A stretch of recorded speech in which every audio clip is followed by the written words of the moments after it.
May buntag niyo tanan. Magandang umaga sa inyo lahat. Nandito na naman ako. Gagawin na naman ako isang vlog tungkol sa Bitcoin. Alam mo naman ako, I'm really pushing for Bitcoin, lalo na sa mga Pilipino.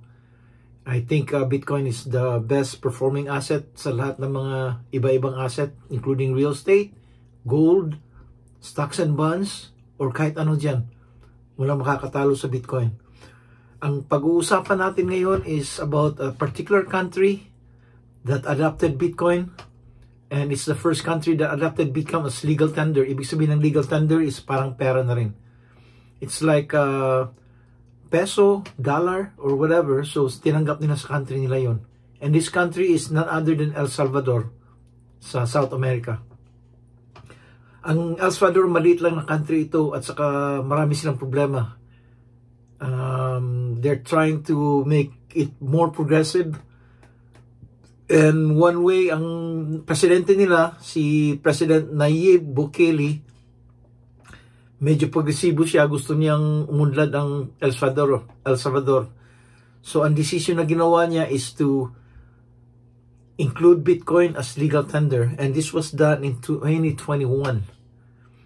Isipin mo ha, yung sa Bitcoin 2021, 2020 nag-halving sila. Remember I told you about the Bitcoin halving na tataas lahat ng Bitcoin. Every time they do halving, the supply of Bitcoin nahahati, kumukonti. So tataas ang value. Pero if you follow ang cycle ng Bitcoin, after 1 year after the halving, bumabagsak ang presyo. So sumali sila ng Bitcoin 1 year after halving. Bumili sila ng maraming Bitcoin. I can't remember the exact number, pero it was in the thousands using their treasury sa gobyerno nila. So napabili sila in 2021. Ang presyo sobrang mahal at saka bumagsak ang Bitcoin at the time. So lumalabas na parang pangit ang ginawa nila kasi lugi yung pera nila. Pero ngayon, nag-halving na naman tayo 2024. Every 4 years yung halving, yung cycle nila. You know, tumaas na naman ang presyo ng Bitcoin, natalo pa yung all-time high niya. So lumalabas na yung decision nila bumili sa 2021, kahit na pamahal yung bili nila, they're already in the black. Ibig sabihin na kumikita na yung pera na ininvest nila. So lumalabas sa umpisa, yung pagbili nila sa umpisa, parang pangit na decision. Marami nagalit sa gobyerno kasi instead of tumulong sa economy ng El Salvador, pumangit. Kasi bumagsak yung economy nila because of that decision. Pero ngayon, bumaliktad. That decision turned out to be a good decision. Kasi tumaas ang presyo ng Bitcoin. Ang halaga ng reserve sa economy ng El Salvador, dumoble. So ngayon parang hero na si Bukele. Maraming na believe sa kanya na tama pala yung ginawa niya. So instead of ang tao nagalit, ngayon maligaya na sila kasi na babaliktad ng Salvador na yumayaman na naman, yung money reserve nila tumaas kasi sa decision na yun. So anong ibig sabihin nun? Kung susundin mo yung country na mali yung pagbili, bumili sila at the top, hindi sa mababa. And in term, kasi hinold na lang yung pera nila, tumaas na naman. We can learn a lesson from that as an individual investor, kagaya natin. Kahit nagkamali tayo, bumili tayo sa masyadong mahal, in the long run, tataas pa rin ang presyo ng Bitcoin. So huwag kayong ma-discourage kung mali ang timing pagbili ninyo. Kasi tataas rin yan in the end. So, anong mga benefits nangyari para sa El Salvador ang ginawa nila nun?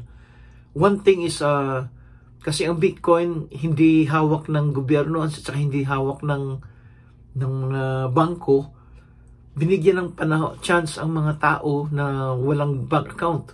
Kasi maraming pulubi sa El Salvador na wala silang bank account eh. So, they were given an app na they can buy and sell Bitcoin using that app na magagamit ng gobyerno. So, nakatulong talaga dyan. Saka, pangalawa, binigyan ang chance ang El Salvador magiging upfront sa technology na yan, lalo na sa Latin America. Kasi silang unang country na tumanggap nun, sila rin ang pinakaunang country na nakikita nila is like the beacon of cryptocurrency in Latin America. And not only that, kasi ginawa ng Bitcoin ito, maraming mga iba-ibang countries na tumitingin sa kanila. Actually, meron ng ibang mga dalawa pang country. Nakalimutan ko, one is in Africa and one in his Middle East, who's doing the same thing now, na ginagawa nilang legal tender ang Bitcoin. Because they're the first country to did it.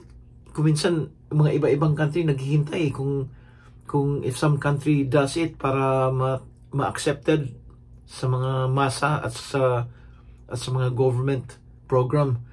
So, ang nangyari, because Bitcoin was El Salvador was able to do it, may mga ibang country who's willing to take that risk now.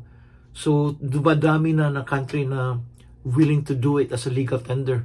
So I think right now there's 3 of them now besides El Salvador, mayroong 2 pa. And I know there's other countries naghihintay lang, nagtitingin how it goes in their sa nangyayari yung El Salvador. Tinitingnan nila, sinusubaybayan nila anong nangyayari nun. Kasi sila rin. Can you imagine if everybody accepts Bitcoin in the end?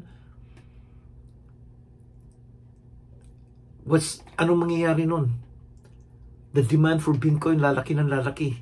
And you know about Bitcoin na hanggang 21 million lang na Bitcoin ang lalabas. So ang presyo ng Bitcoin will go up to the moon talaga. Go up to the moon.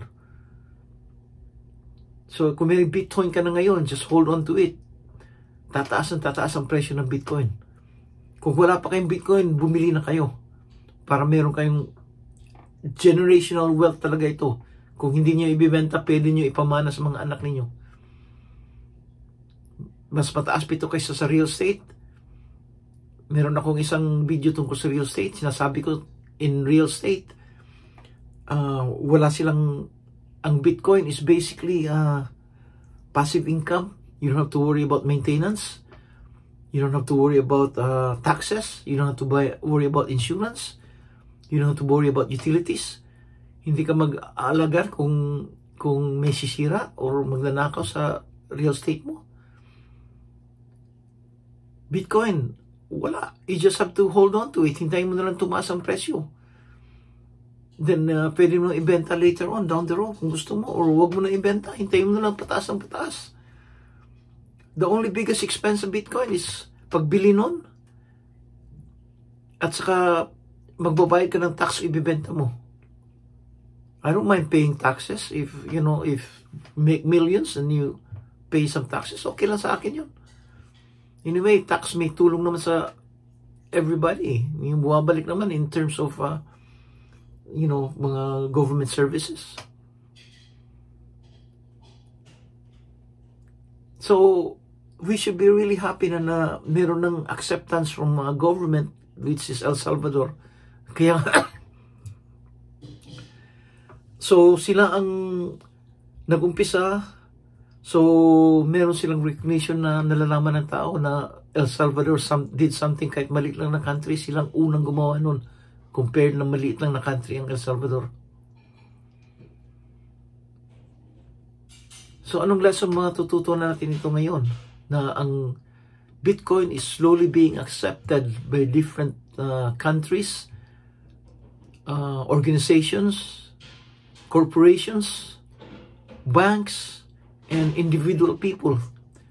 The acceptance of Bitcoin lumalaki ng lumalaki. The usage of Bitcoin is dumadami ng dumadami.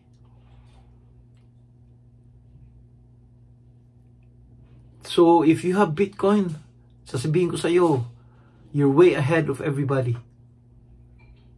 This is the best performing asset kahit na anong iba-ibang investment asset na pipiliin mo, walang makakatalo sa Bitcoin. Nakakatakot lang yung volatility.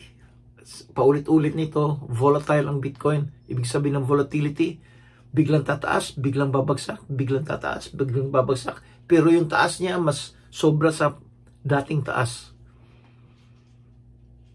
So if that scares you, wag na lang kasi malulugi ka, kasi kung babagsak, ibibenta mo, lugi na.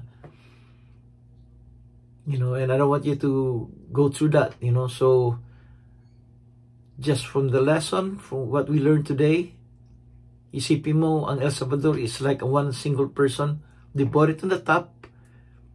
They were so galit na galit kasi masyadong mahal pagbili nila. Bumagsak ang presyo. Ngayon tumaas na naman, sobra pa sa pagbili nila. Ngayon maligaya na sila. And they bought it in 2021, 2024 na ngayon. That's 3 years before tumaas ang presyo. Took that long. So paano naman tayo? The same thing. If we have that yung discipline, humawak lang na ganun katagal, ganun rin mangyayari sa atin. So hold on guys, invest in Bitcoin, and just like doing what El Salvador, it's good time to buy right now kasi we're not on the top yet. We're still in the bottom and we're still going up. We're in a bull market right now. So right now is the right time to buy.